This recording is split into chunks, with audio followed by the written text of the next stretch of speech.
What's up everyone, Giller here, and today I'm going to be showing you how to build your skill tree out from the point that you start the game until you clear it and work on the Dreamstones, all the way until you start working on the Tower of Trial.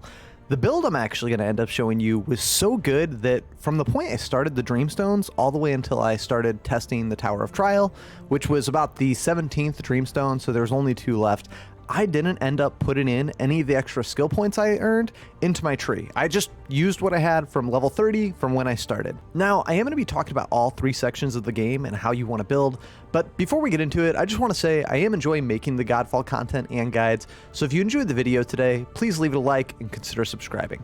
Let's get into it. Alright, so let's start off with the main campaign.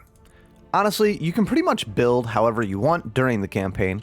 There are just 4 talents you need to have, and those are shown here on the 4 corners of the skill tree. Those allow you to dodge, throw your shield, have weapon polarity, and most importantly, do weapon techniques. If you're not sure what those skills do, please go watch my Godfall 6 tips video where I cover the abilities there. From there, I would just slowly build into the DPS build that's on screen now.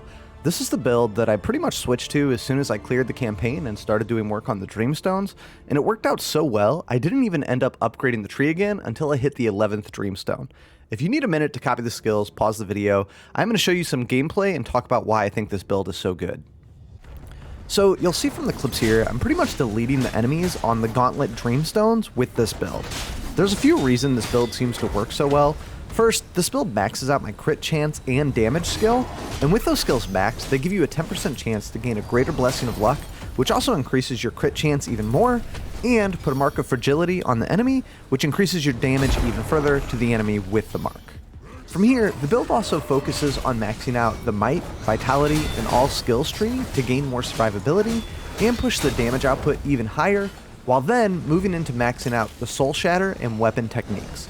The reason it's so important to max Soul Shatter and weapon techniques is because Soul Shatter is the easiest way to do major damage to the enemy, and with this skill maxed, if you learn how to combo your heavy attack into your main rotation, you become pretty much unstoppable until very late in the Dreamstone endgame. This, along with the weapon technique skill maxed out, are what's allowing me to pretty much go in on all these enemies without any sort of worry. Once I cleared this Dreamstone, I opened my skills tab so you could see I'm saving my skill points and testing how far this build will really get me, and I never had to stop or grind any of the Dreamstones, and I pretty much flew through everything until the final 2 Dreamstones, which is 17 and 18, where I finally had to upgrade my skills, gear, and audience. Now, I know this video is about skills, but another real quick tip, I honestly think Armistice is one of, if not the strongest Valor plates you can use for multiple reasons, which I'll get into in another video, but I do highly recommend you try using him.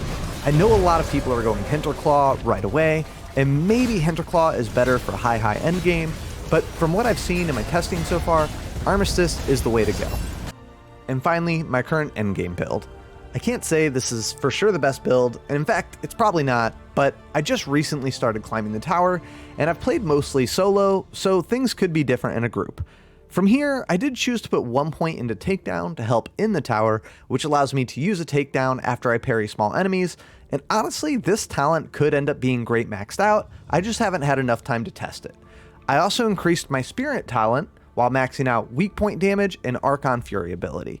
The reason I left out the Archon Fury talent until this point was because I felt the other talents were just more important. Archon Fury just didn't have enough for me to justify worrying about an additional 15% charge speed and 20% duration buff. Now that I can grind specific endgame gear to get my Archon Fury up quicker, I do find the talent is better. Alright, so that's going to be it for today's video. If you have any questions about the build, or Dreamstones, or anything really at all, please let me know in the comments below. I always read them and I reply as soon as I can. I also have a few more guides I want to put out, like Valor plates, clearing the Dreamstones, along with climbing the tower. So again, if this video does help you out, please leave a like and consider subscribing.